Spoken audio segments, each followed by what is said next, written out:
Hello guys, today I'm going to show you how to cancel Acorn TV on Prime. So let's go on their support, launch your web browser, and search for Acorn TV support.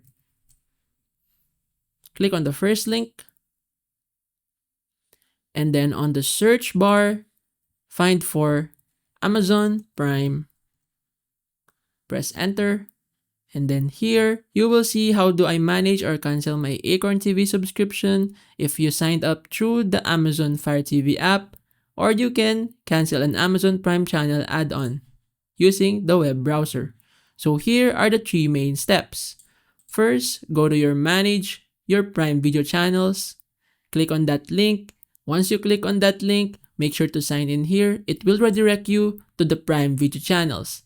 And then after that, look under Prime Video Channels to find Acorn TV. And then select the Prime Video Channels option and confirm. Once you cancel, the renewal date in your Acorn TV channel details becomes the end date, and you'll no longer be charged for it each month. However, you can continue to access the Acorn TV channel through Prime Video up until the end date. So basically that's it.